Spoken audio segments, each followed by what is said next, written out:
Assalamualaikum warahmatullahi wabarakatuh. A'udzubillahi minasyaitonirrajim. Bismillahirrahmanirrahim. Alhamdulillahirabbil alamin. Nahmaduhu wa nasta'inuhu wa nastaghfiruh wa na'udzu billahi min syururi anfusina wa min sayyiati a'malina. May yahdihillahu fala mudilla lahu wa may yudlil fala hadiyalah. Asyhadu an la ilaha illallah wa asyhadu anna Muhammadan abduhu wa rasuluh. Subhanaka la ilma lana illa ma 'allamtana innaka antal alimul hakim. Fala rabbi shrah li sadri wa yassir li amri wahlul 'uqdatam min lisani yafqahu qawli. Rabbi yassir wa la tu'assir, rabbi tamim bil khair, amma ba'd. Baiklah, bertemu kita sekali lagi dalam program Pillow Talk Anakku Best Friendku bersama Kaunselor Siti. Slot hari ini adalah slot yang terakhir. Untuk tajuk inilah insya-Allah akan datang kita akan mula dengan tajuk yang lain yang lebih menarik lagi. Okey, macam mana Siti? Jom, mula. Okey, dah boleh. Mula dah.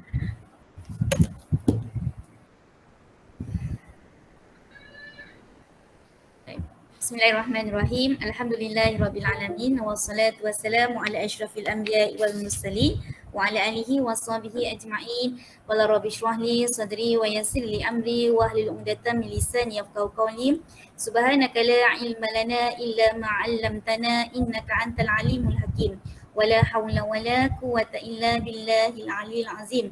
Rabbana atina min ladunka rahmah wa hayyi' lana min amrina rasyada. Baik, bismillahirrahmanirrahim. Assalamualaikum warahmatullahi wabarakatuh. Okey, baik. Alhamdulillah di kesempatan ini kita bertemu lagi di sesi yang keempat, slot yang keempat untuk episod Anakku Best Friendku. Masya Allah, tabarakallah. Sekejap saja dah masuk ke minggu keempat dah. Kan? Tak pejam celik dah sampai minggu keempat dah program kita. Alhamdulillah, Allah bagi kelancaran, Allah bagi kemudahan bagi meneruskan lagi agenda kita program ini. Sekali lagi saya maklumkan kepada umum, program masjid kami adalah program ini bertujuan untuk mengumpul dana bagi menggiatkan lagi proses pembinaan masjid di tempat kami.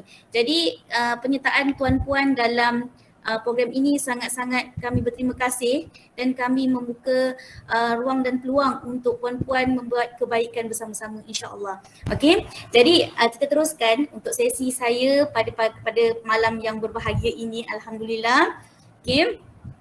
Slot yang terakhir terusnya adalah kepada tahap yang keempat. Kita refresh balik yang sebelum-sebelum ni punya tahap satu, bagaimana kita tolerate dengan anak-anak kan, macam mana kita memberi observe ataupun memberi penilaian suri teladan yang baik kepada anak-anak khusus hingga 6 tahun iaitu golden age. Tahap kedua, anak-anak diberi tentang disiplin, diberi tentang tanggungjawab. Bagaimana kita nak treat anak-anak tentang fardu ain dalam asas kehidupan mereka. Fardu asas agama dalam kehidupan mereka. Macam mana nak terapkan nilai-nilai keagamaan, nilai-nilai moral diri, civic, pribadi, akhlak mulia pada ketika usia 7 hingga 12 tahun ini, kerana waktu ini mula mencapai usia akil baligh. Jadi bila masuk ke alam remaja, minggu lepas kita belajar tentang alam remaja kan, bagaimana anak muda memberontak kan, usia alam remaja. Jangan tengok anak je lah, tengok pada usia kita remaja dulu. Tapi berbeza usia remaja kita dahulu dengan usia remaja ketika ini.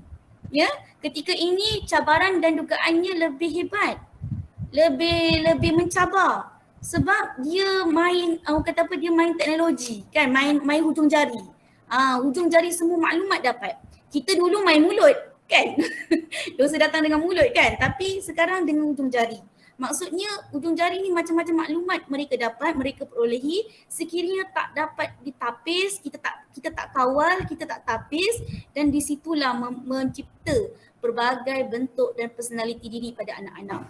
Jadi ketika usia tu remaja ni lah kita kena tolerate, kena bekerjasama dengan anak, kena memahami keadaan anak, kena bersikap seperti kawan dengan anak-anak ketika usia remaja. Kerana usia remaja ni lah benda yang cakap tak boleh itulah dia nak buat. Kan, betul tak? Usia remaja ni lah usia kita kata tegah, benda kita tegah, benda yang kita cakap larang, benda yang kita cakap jangan, itulah dia nak buat. Tetapi bagaimana kita nak tolerate diri kita sebagai seorang ibu atau ayah dalam berkomunikasi dengan anak-anak remaja. Tapi Nabi tekankan kan dalam masa kita berkomunikasi dengan anak remaja, yang penting diri kita. Bagaimana kita jadikan diri kita ini bentuk kawan dengan anak-anak. Sebagai seorang kawan dengan anak-anak. Kawan ini kawan yang dia percaya. Dia kita ni menjadi pendengar terbaik, menjadi penasihat terbaik. Orang kata menjadi sumber utama rujukan dia.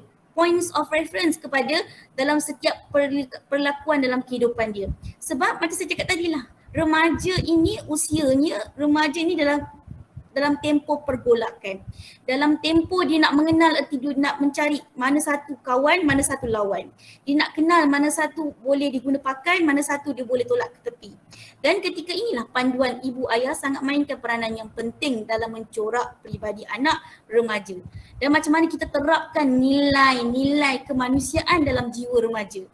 Supaya dia kenal bagaimana nak satukan jiwa dalam corak kehidupan sekarang. Tapi saya akui, remaja sekarang kita tak boleh nak sangkal dengan IT yang sedia ada. Kan? Teknologi yang sedia ada. Okay? Dengan media sosial yang sedia ada. Gadget yang sedia ada. Kita tak boleh sangkal dan kita tak boleh melarang sama sekali mereka terjebak ataupun menguasai teknologi sekarang. Tetapi dalam masa yang sama, wajarlah kita sebagai seorang ibu yang prihatin, ibu ayah yang prihatin untuk memantau dan memastikan penggunaannya dalam keadaan yang berlimitasi. Okay, insyaAllah. Okay, jadi jom kita fokus kepada tahap yang seterusnya. Macam mana kita nak build relationship antara diri kita dengan anak-anak untuk memastikan anak-anak ni daripada kecil sampailah dia besar, walau jauh mana pun dia pergi, walau ke mana corok rantau pun dia tinggal, dia hidup, dia adapt dengan dunia cabaran budaya yang sedia ada, yang dia hadap depan mata, dia masih ingat tentang asal usul agama dia ingat tentang pesanan nasihat ibu ayah dia, dan dia ingat dan dia sematkan dan dia adaptkan dalam kehidupan lahiriah kehidupan dia bagaimana didikan ibu ayah dia. Itu yang kita nak, supaya perkataan anakku best friendku ni bukan sekadar mengikut tahap-tahap yang kita dah belajar tu saja, tapi biar dia berkekalan sampai ke tua dan dijadikan kita ni sebagai role model yang terbaik untuk dia contohi, insya-Allah. Okey, jadi pada tahap yang keempat, kita fokus kepada tahap yang keempat.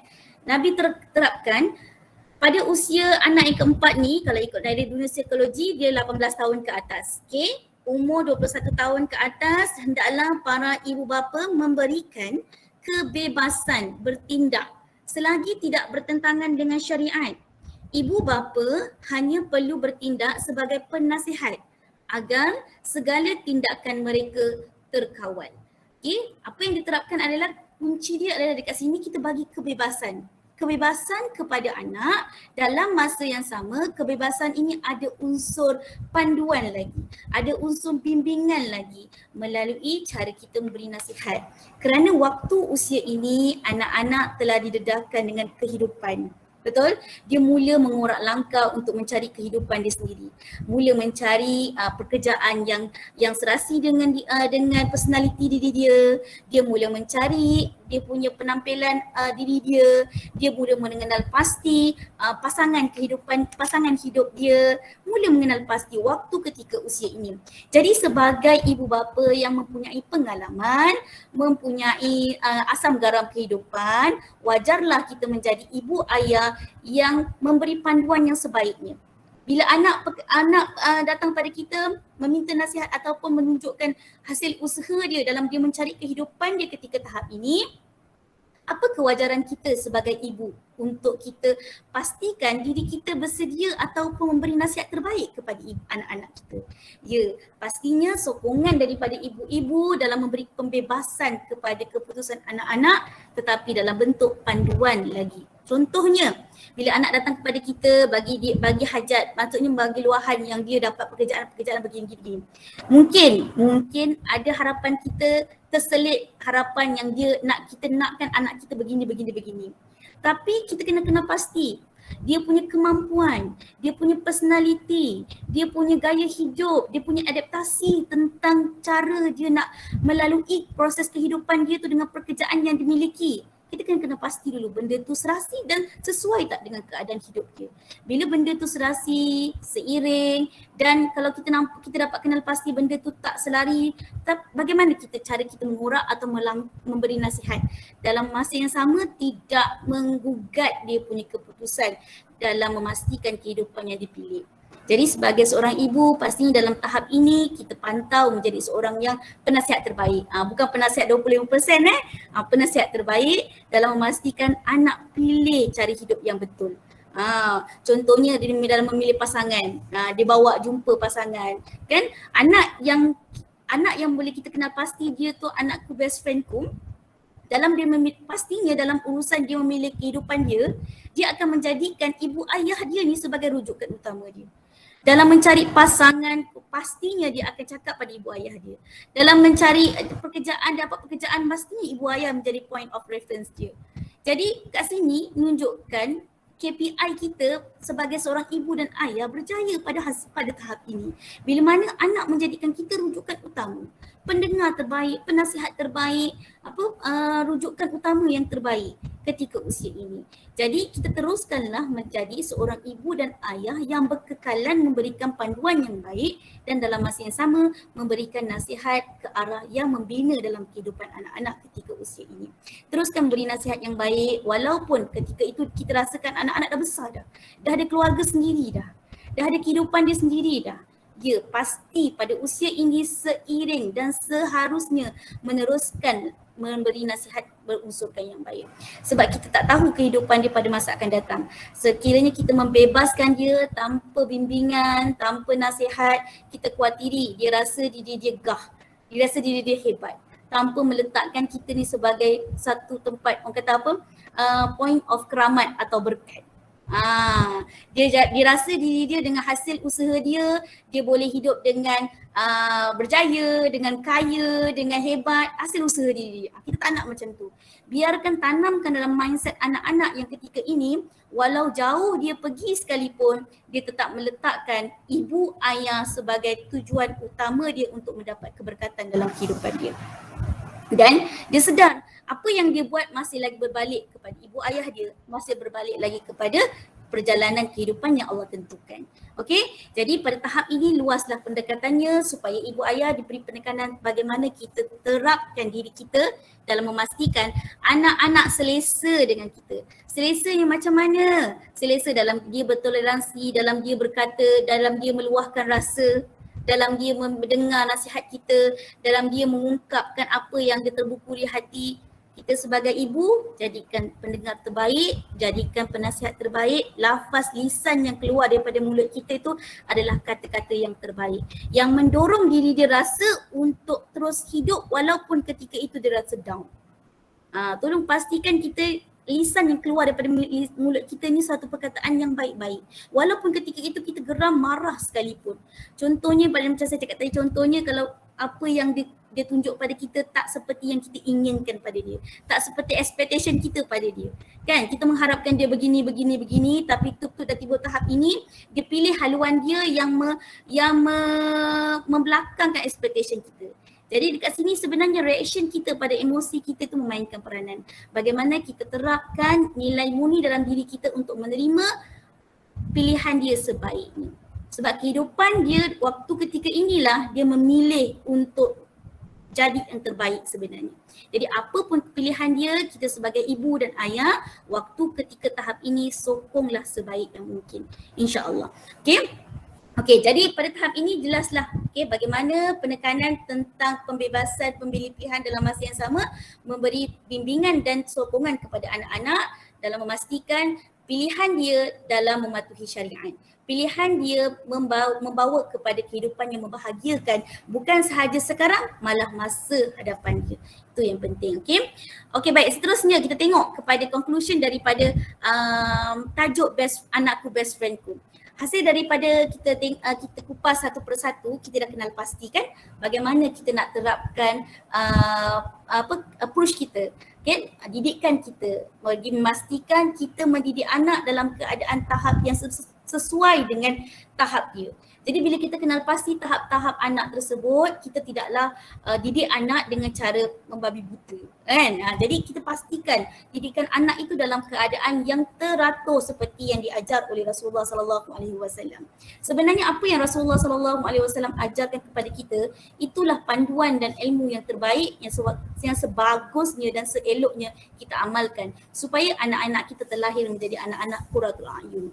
Okey, insya-Allah. Jadi settle untuk tajuk yang pertama. Bila kita dah kenal pasti, insya-Allah bila kita dah kenal pasti dan adapt dengan approach yang kita dah didedahkan, semoga mudah-mudahan matlamat kita, realisasi kita untuk menjadikan anakku best friendku termakbul dan dimakbulkan oleh Allah. Okey, insya-Allah. Baik, yang kedua, bagaimana untuk menampilkan suri teladan yang baik? Okey, suri teladan yang baik ni banyak pecahan dia. Kita tengok juga bagaimana kita menampilkan diri kita menjadi suri teladan yang baik dari segi emosi. Emosi kita sebagai seorang ibu atau ayah sangat mainkan peranan. Saya terkesan dengan kata-kata Profesor Muhayya. Dia kata apa? Orang yang positif ni, orang yang berhati baik, orang yang berhati baik ni aura yang positif. Bila dia dekat dengan orang akan rasa kebaikan dia. Sebab itulah Nabi cakap apa, dalam diri kita ni ada sekeping hati, betul tak? Bila hati itu ada sekeping daging. Bila daging itu baik, baiklah dapatannya. Bila sebaliknya dapatannya. Dan begitu juga dengan kita sendiri. Bila kita dapat buat kebaikan dan tunjukkan perkara yang baik, benda tu tak perlu disuruh oleh orang untuk suka pada kita. Aura dia memberi impact kepada orang yang dapat dan melihat kita. Itu aura positif yang kita dapat impact. Yang benda ni ternyata terbukti dalam sudut kajian sekalipun. Bagaimana emosi kita, niat kita membentuk pemikiran dan tingkah laku kita. Sebab itulah dalam Islam pun sendiri sangat dititik beratkan tentang soal niat dalam setiap urusan.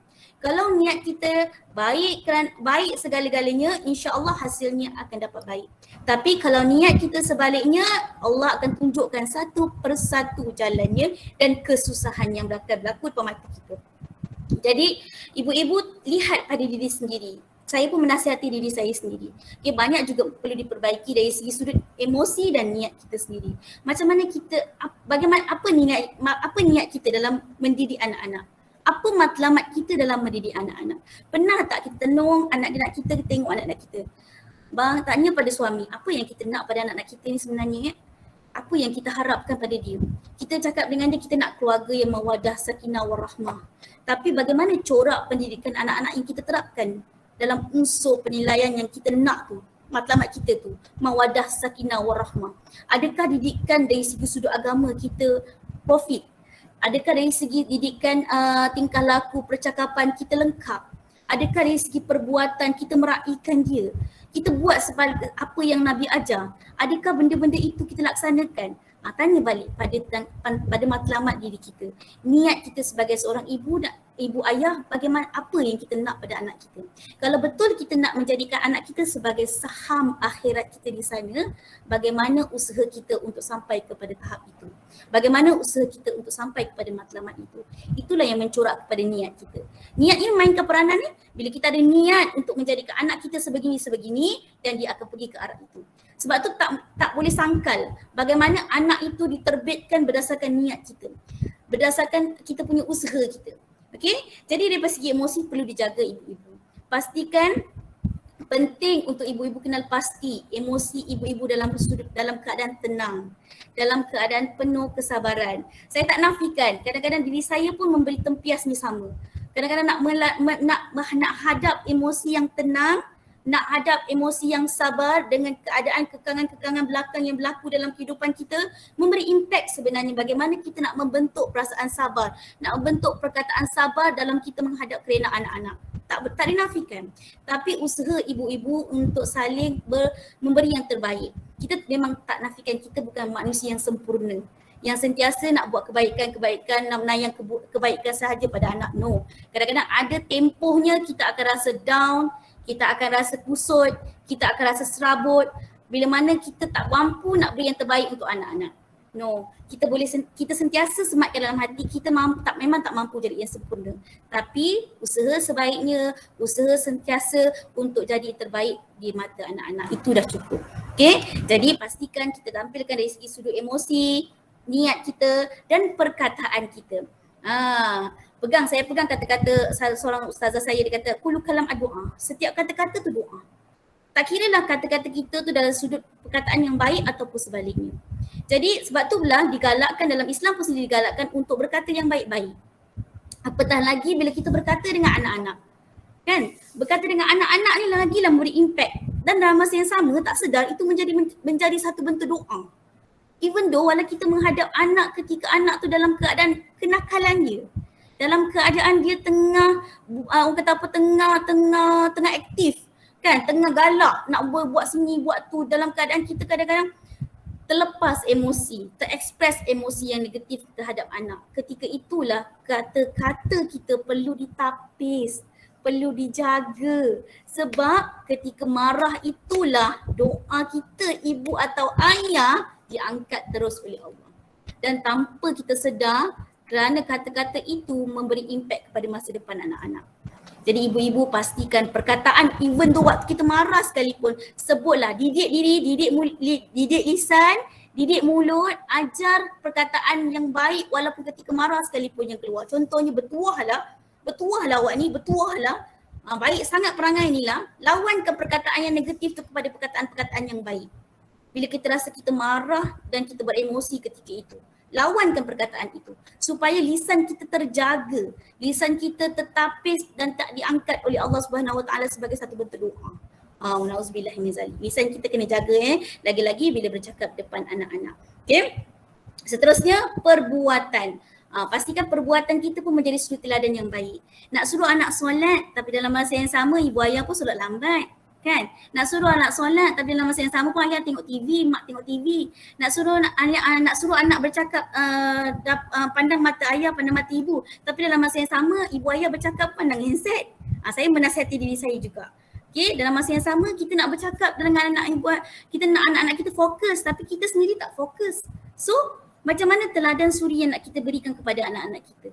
Pastikan impactnya kita berbalik kepada diri kita balik. Sebab Nabi kata anak ini memang totally dia tiru ibu ayah.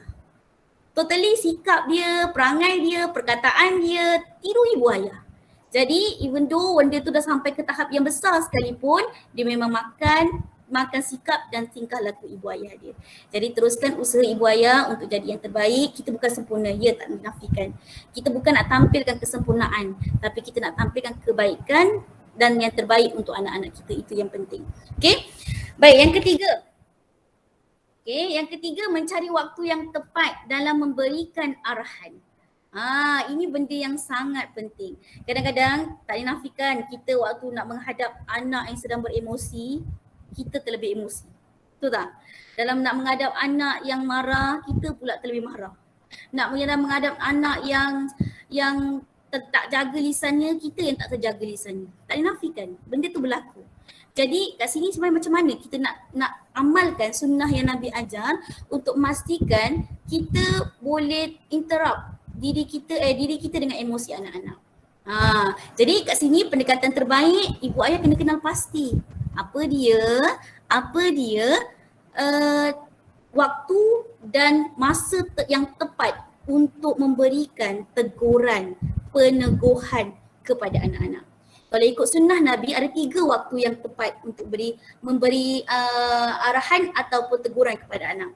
Contohnya kalau anak-anak tu memberi satu tingkah laku yang negatif kepada kita dan kita perlukan menegur anak-anak, pastikan pilih pada waktu yang Nabi ajar ini. Yang pertama ketika berjalan ataupun berjalan-jalan dengan dia. Adakan wujudkan masa me time dengan dia. Okey, contohnya kita dihadapkan satu isu, anak-anak melanggar disiplin sekolah. Cikgu call dan ibu bapa ketika itu tak nafikan kita akan reaction yang sangat negatif pada laporan yang cikgu kasih. Jadi kita ketika itu pastikan memang kita tak boleh tenang. Tak dinafikan. Kita ibu bila menerima report disiplin daripada cikgu, kita akan reaction yang sangat yang yang orang kata apa, impalan yang negatif kita akan tampilkan. Tapi ketika itu ibu-ibu usahalah untuk berlaku tenang ketika menerima arahan menerima laporan tersebut, dan pastikan cari poin waktu tepat ini. Iaitu yang pertama tadi apa? Waktu ketika berjalan. Adakan wujudkan me time untuk bersama dengan dia. Bawa dia ke satu tempat, ibu atau ayah bawa dia ke satu tempat, dan ketika itulah bertoleransi dan berkomunikasi dengan dia dengan cukup efektif. Berdua dengan dia.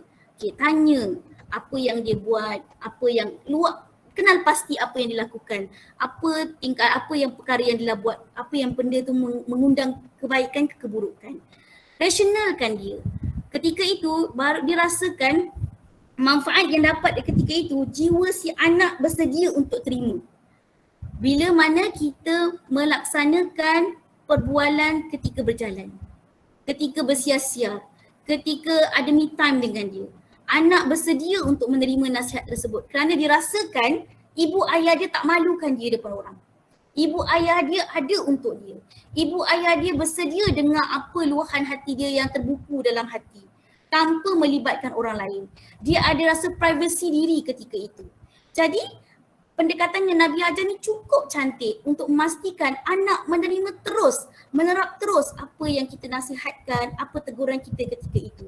Jadi pastikan pilih unsur ketika kita me time dengan dia, berjalan, bersia-sia, ataupun ketika tengah berseronok-seronok, ketika itulah kita meluahkan apa yang kita rasa. Tapi dalam konteks nada yang memberi nasihat ataupun peneguran yang cukup baik. Jangan menegaskan ataupun meletakkan satu konsep yang menuduh kesalahan dia, yang terus negatif, yang terus menekan dia. No. Kontens kita pun mainkan peranan dalam memastikan perasaan dan jiwa dia selari dan masih lagi boleh terima. Okey? Yang kedua, masa yang kedua waktu ketika makan. Nabi ajar waktu ketika makan, Nabi ajar tegurlah anak ketika waktu makan. Tapi dalam jangan ketika waktu makan. Waktu makan tu berseluruh cakap, bertanya apa yang berlaku. Dalam ketika itu kita bertoleransi apa yang berlaku, dan ketika itu Nabi kata apa? Konteks kena jelas. Okay? Digalakkan makan berjemaah untuk kita mengambil kesempatan berbicara dengan dia. Amalkan jemaah dalam makan dalam berjemaah dalam keluarga.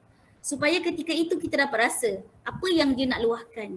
Dan dia rasa yang dia ni ada bersiap sedia untuk menerima, ibu ayah dia siap sedia untuk menerima luahan dia. Dan dia rasa ibu ayah dia ada untuk dia. Walaupun ketika itu dalam depan rezeki sekalipun. Okay? Dia rasa, tapi dalam masa yang sama konteks tu kena jelas. Nada tu kena penuh kasih sayang. Jangan menengking merhedik dalam depan rezeki. Dalam ketika kita bertanya kepada dia tu, kontens kita tu dalam nada kasih sayang. Apa yang berlaku sebenarnya? Ibu dan ayah dapat laporan macam ni. Abang ada masalah ke? Adik ada masalah ke? Cuba luahkan dengan ayah. Ketika kita tengah berkomunikasi dan eye contact kita, level kita ketika makan itu pastinya level kita sama. Tenung mata dia dengan penuh kasih sayang. Pandang mata dia. Even though ketika itu mungkin dalam keadaan kita tangan kotor ataupun kita nak bersentuhan dengan dia pun, pegang bahu dia pun sentuhlah. Dan ketika itulah dia menerima sebaiknya nasihat kita dalam keadaan berlapang dada. Percayalah. Jadi penerapan yang Nabi tekankan ini, amalkanlah, cuba usaha amalkan supaya kita nampak hasilnya lebih memudahkan kerana memberi pengaruh yang signifikan terhadap hasil didikan kita. Sebab eye contact kita level yang sama, kita memberi kontens dengan penuh nada kasih sayang, insya-Allah dia memberi impact yang baik kepada anak-anak, insya-Allah. Yang ketiga, waktu ketika anak sakit. Waktu ketika anak sakit pun di antara waktu yang paling tepat untuk memberikan arahan dan nasihat yang membina kepada anak-anak. Even though anak-anak sakit kerana perbuatan dia sendiri sekalipun. Diceritakan dalam sirah Rasulullah SAW kan, bagaimana seorang Yahudi kan, dia melayan Rasulullah SAW. Rasulullah ketika itu Rasulullah masih lagi menyampaikan dakwah, tapi ketika Rasulullah tak memaksa dia untuk masuk Islam. Tapi ketika dia sakit, Rasulullah menziarahi dia dan Rasulullah tanya, jom masuk Islam. Dan dia seorang anak yang taat kepada ibu ayah dia. seorang Yahudi ni, pemuda Yahudi ni, dia sangat taat pada ibu ayah dia. Bila mana Rasulullah cakap macam tu, dia pandang ibu ayah dia dalam keadaan dia sakit, Rasulullah mengunjungi diri dia dengan penuh kasih sayang dan dia memandang ibu ayah dia dan ibu ayah dia memberi respon untuk mengiyakan ajakan Rasulullah. Dan alhamdulillah, kerana akhlak Rasulullah yang Rasulullah pamerkan itu, anak Yahudi itu peluk Islam kerana cara Rasulullah interrupt dia dalam keadaan dia bersedia dan berlapang dada untuk menerima nasihat. Jadi anak ibu-ibu pun kita dan saya menasihati diri saya pun juga untuk memilih ruang dan waktu yang tepat untuk kita bercakap dan berkomunikasi dengan anak dalam memberi semangat dan nasihat bagi membina kehidupan dia lebih hebat pada masa akan datang, insya-Allah. Okey. Jadi jelas ya ibu-ibu, tiga waktu tepat untuk memberi arahan. Seterusnya, bersikap adil dan menyamakan pemberian untuk anak. Perkara inilah yang sangat berlaku kepincangan. Kerana adil ini banyak konsepnya. Jadi dua konsep, secara material ataupun secara spiritual. Secara kasih sayang ataupun secara material. Material ni pemberian, kan? Pemberian barang kepada anak-anak. Okay, tak dinafikan kadang-kadang terwujud satu perasaan untuk melebihkan anak ini daripada anak yang lain. Tapi Rasulullah SAW sangat menegaskan benda itu tidak boleh diamalkan, tidak boleh diamalkan terhadap didikan anak-anak, sebab ia mencetuskan pengaruh yang besar dalam memberi kepincangan dalam hubungan adik-beradik. Seperti yang Allah tegur kan, Allah bercerita dalam surah Yusuf kan, bagaimana Nabi Yaqub AS melebihkan perasaan sayang dia kepada Nabi Yusuf AS dan memberi impak kepada kesan kasih sayang itu, kesan kasih sayang itu dan hubungan adik-beradik Nabi Yusuf AS dengan dirinya sendiri berlaku kepincangan. Jadi kita tak nak berlaku benda itu terhadap didikan kita pada anak-anak. Jadi usahalah untuk berlaku adil, kerana dalam ketidakadilan itu akan menimbulkan pelbagai tipu daya syaitan dan menampakkan pelbagai tipu daya dalam unsur merosakkan hubungan persaudaraan adik-beradik itu. Dan kerana kita tidak bersikap adil terhadap anak-anak, boleh menyebabkan terputusnya silaturahim adik-beradik. Wa na'udzubillahi min zalik. Benda ni berlaku. Berlaku tak? Berlaku. Kerana tidak adil, sikap adil yang kita utarakan walaupun kita menafikan, tapi anak-anak yang merasa. Anak-anak yang menerima. Jadi impaknya terhadap hubungan anak-anak tersebut dengan adik-beradik dia. Jadi kita pun tak nak benda tu berlaku dalam kehidupan kita, sebagai kita nak membina keluarga yang bahagia, keluarga yang kekal dan silaturahim tu kekal sampai ke syurganya, insya-Allah. Itu matlamat kita untuk berkeluarga di dunia ini. Okey. Baik, seterusnya. Yang kelima, menunaikan hak anak. Menunaikan hak anak ini dari segi didikan agama. Dari segi agama, macam mana kita terapkan nilai-nilai agama dari unsur-unsur tahap itu. Tahap 1, tahap 2, tahap 3, tahap 4. Bagaimana kita interapkan nilai agama itu dalam kehidupan anak-anak. Dan sekaligus membentuk peribadi anak-anak dalam mentarbiah diri dia menjadi hamba Allah yang berkualiti dan seterusnya menjadi saham akhirat kita. Hak dia tu hak dia. Jangan nanti dekat akhirat nanti dia tuntut hak di depan Allah. Sebab Allah katakan dalam surah At-Tahrim kan, ayat yang ke-6, elakkanlah kita daripada ahli keluarga kita masuk ke dalam api neraka. Kan? Di antara sebabnya inilah, sebab kita tak menunaikan hak dia. Apa hak dia? Hak dia dari segi agama. Macam mana kita nilai agama dalam kehidupan dia daripada golden age, lepas tu umur balir dia, umur remaja dia, macam mana kita terapkan pengenalan dia tentang Tuhan, pengenalan tentang Nabi, pengenalan tentang perkara-perkara kebaikan yang perlu dibuat, perlu tak dibuat. Perlu sebagai seorang ibu ayah. Benda ni lah hak yang sepatutnya kita ajar kepada anak. Kadang-kadang hak dalam unsur percakapan kita, lisan kita anggap benda tu gurauan. Contohnya kita umuk-umukkan dia dengan benda-benda contohnya macam benda usikan, tapi dalam usikan itu ada pembohongan. Itu pun berlaku penafian hak anak tersebut. Saya suka nak berkongsi satu cerita berkaitan tentang hak berlaku dalam dalam sirah Rasulullah sirah Khulafa Ar-Rasyidin, pemerintahan khalifah di mana perkongsian ini diceritakan dalam kisah Saidina Umar Abdul Aziz. Okay, bagaimana Saidina Umar Abdul Aziz ditampilkan seorang lelaki yang muda daripada dia. Saidina Umar Abdul Aziz pemimpin. Dia macam orang kata sekarang kita gelarkan sebagai Perdana Menteri lah kan. Okay, didatangi seorang muda untuk bagi nasihat kepada dia. Okay, kemudian tindakan engkau, ketika Umar bin Abdul Aziz dilantik menjadi sebagai khalifah, banyak delegasi berdatangan memberikan selawat atas jawatan barunya itu. Juru bicara salah satu delegasi adalah anak muda yang berbicara mewakili delegasinya. Khalifah Umar berkata, apakah mereka tidak menemui seorang yang lebih tua usianya daripadamu? Dia menjawab, wahai Amirul Mukminin, kalau memang yang menjadi kayu pengukur adalah tuannya usia, tentu yang menduduki jawatanmu sekarang ini adalah orang yang lebih tua daripadamu. Wahai Amirul Mukminin, tidakkah engkau tahu bahawa manusia itu dinilai dari dua bahagian terkecil dari tubuhnya, iaitu lidah dan hati. Khalifah Umar berkata, berilah aku nasihat, wahai anak kecil. Dia pun memberikan nasihat sampai Khalifah menangis. Kita lihat peribadi-peribadi yang agung dan kepala-kepala penuh ilmu mahu memberi nasihat dan pengamaran kepada anak kecil. Maksudnya, betul Saidina Ali kata, jangan lihat siapa yang menyampaikan, tapi lihatlah kontens dan penyampaian dia. Bagaimana penyampaian itu memberi kesan tak kepada nilaian hati dia, tarbiyah diri dia untuk sentiasa mengingatkan Tuhan dia. Itu yang Saidina Ali tekankan kepada kita sebagai umat Nabi Muhammad supaya kita sentiasa beringat. Carilah teman, sahabat ataupun orang sekeliling, sekeliling yang beri impak kepada mengingati diri kita kepada Tuhan.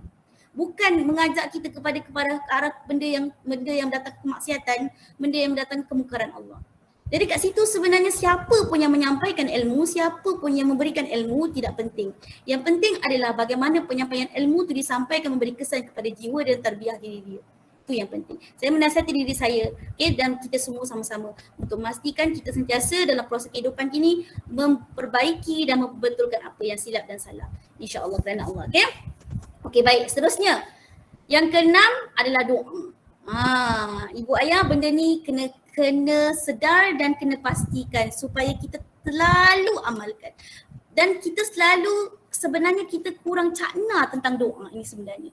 Bagaimana sebenarnya Allah Ta'ala bagi senjata yang real, yang memang mustajab. Memang Allah kata istajibillahumma du'ana. Doalah dan aku pasti makbulkan. Dan ibu ayah, anda kita ni dikurniakan satu doa yang powerful daripada Allah. Dan why not kita gunakan kekuasaan Allah ini dalam proses kita mendidik anak-anak. Sebab tu sangat penting kita guna sebaik yang mungkin, manfaatkan sebaik yang mungkin kuasa doa yang Allah kasihkan ni dalam kita membentuk anak-anak. Pengalaman saya sendirilah, walaupun saya rasa pengalaman itu sekadar setahun jagung. Dalam proses PKP ini saya tak nafikan kan, dengan anak, kuasa anak, diri saya sendiri mengalaminya. Memang kena stepek kat muka lah. Bagaimana kita ni, saya ni orang kata nampak pandai bercakap, tapi bila kita nak aplikasikan tu sebenarnya kita perlukan ada orang tegur. Perlu ada peneguhan orang sekeliling. Bagaimana saya nak mengajar anak saya sendiri dalam usia dah 6 tahun, jujur saya kata, cerita sebenar. Usia 6 tahun masih lagi tak pandai tak menguasai 3M. Membaca, mengira dan menulis. Bayangkan tahun depan nak naik sekolah, nak naik J1.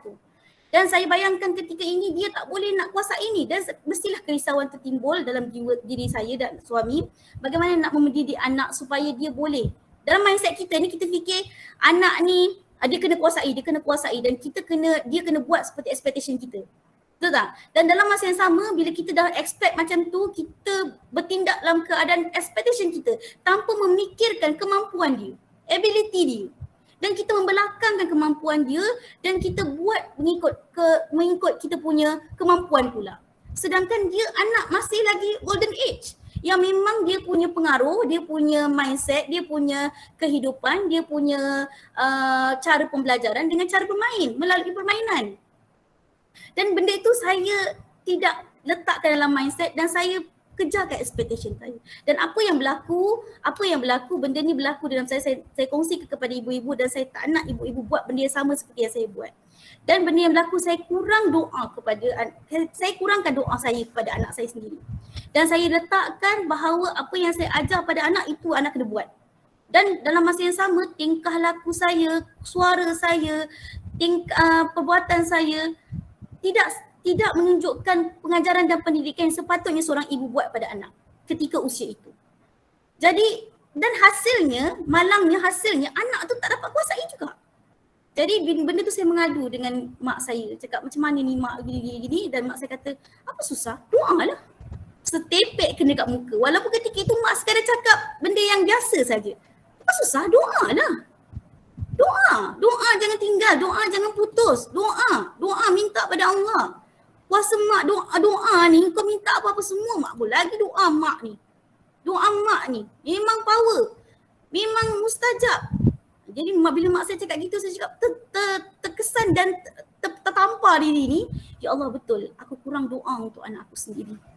Dan dalam masa yang sama, implikasi doa tu memberi kesan kepada diri saya mendidik anak saya.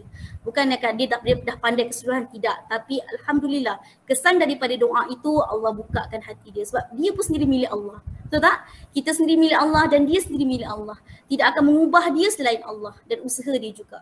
Jadi ketika dalam masa yang sama, saya minta doa dan dalam masa yang sama saya terapkan waktu nak mengajar dia, kemaafan saya kepada dia, saya minta maaf dengan dia, saya pandang mata dia. Saya cakap, ibu tak harap Abayat pandai. Cuma harap Abayat dapat menguasai, Alhamdulillah. Dan expectation saya kawal. Bila dia dapat dan saya menasihati diri saya pujuk diri saya didik diri saya untuk kawal expectation saya dan Alhamdulillah saya ikut flow seperti mana cara dia belajar dan impact dia Masya Allah, Tabarakallah. Memang saya sendiri orang kata rasa miracle dia, rasa keajaiban dia dalam masa seminggu dua sahaja dia dapat menguasai pembacaannya dengan cukup baik. Nampak impactnya hari doa. Saya cakap bila setiap kali nak mengajar, ibu minta Abayat buat apa yang Abayat mampu.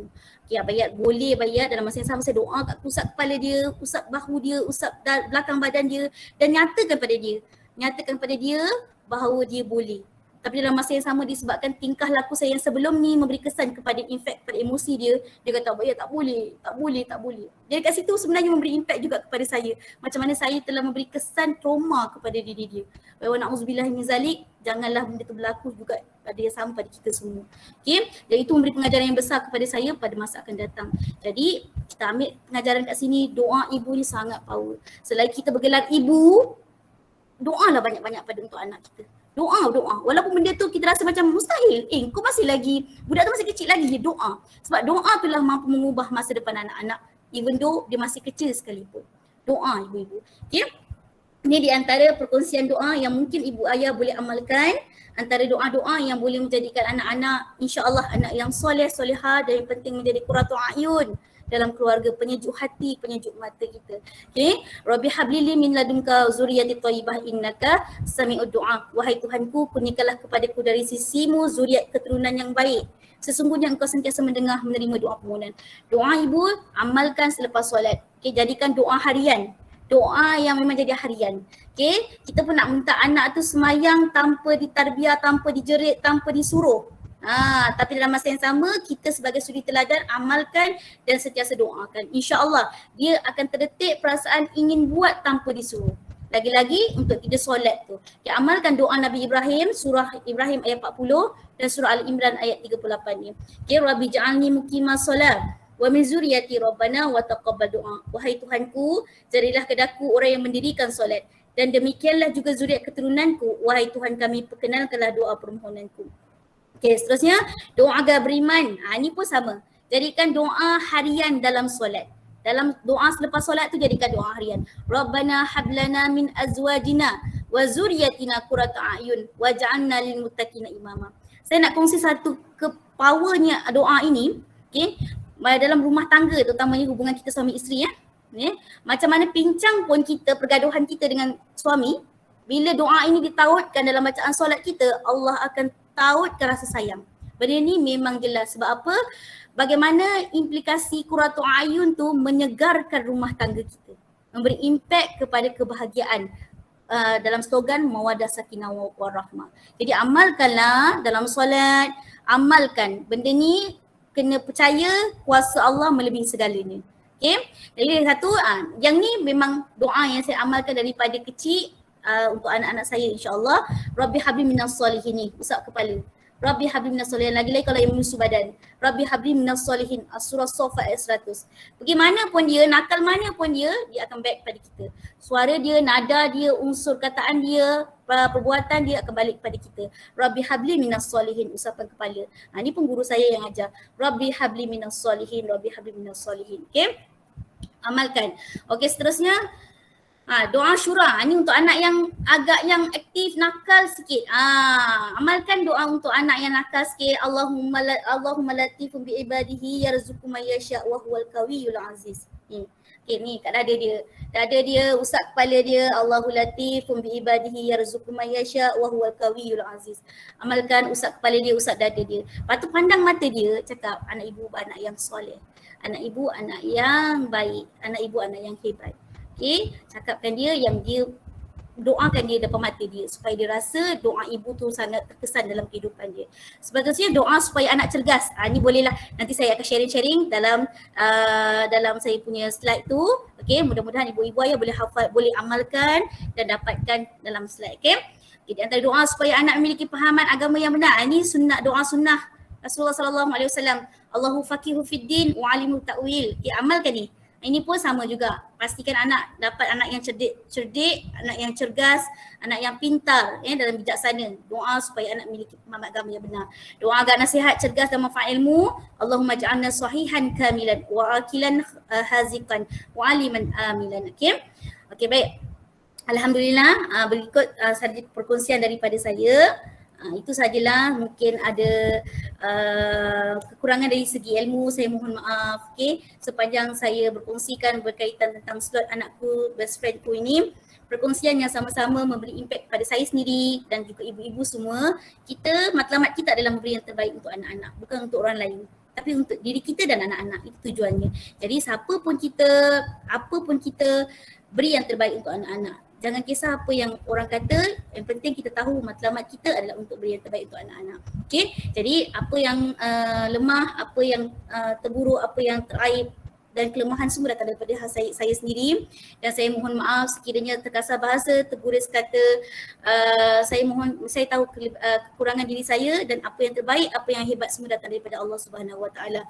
Okay, saya tutup lafaz sesi program kali ini dengan lafaz Assalamualaikum warahmatullahi wabarakatuh. Terima kasih semua.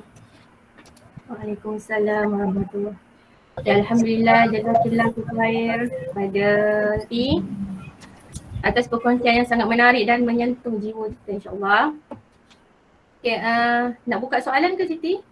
Boleh juga kalau ada soalan. Siapa nak mengajukan soalan? Silakan, siapa nak keluarkan soalan, alu-alukan. Ada? Saya dapat banyak soalan berkaitan tentang remaja minggu lepas, tapi benda ni sangat sensitif. Cuma insya-Allah kalau ada masa akan datang lagi, kita akan berkongsi tentang tips komunikasi dengan anak-anak dan suami isteri, dan juga tips menguruskan emosi. Macam mana kita nak adapt dan kita nak kawal diri kita dalam kita menerima isu berkaitan anak-anak. Sebab saya dapat respon yang sangat aduan yang sangat banyak berkaitan isu remaja yang isunya sangat sensitif untuk dikongsikan di sini, tapi insya-Allah kita akan kongsi pada perkongsian akan datang berkaitan bagaimana kita nak adapt dengan remaja ataupun diri kita dan anak-anak serta dalam kehidupan rumah tangga kita. Okay.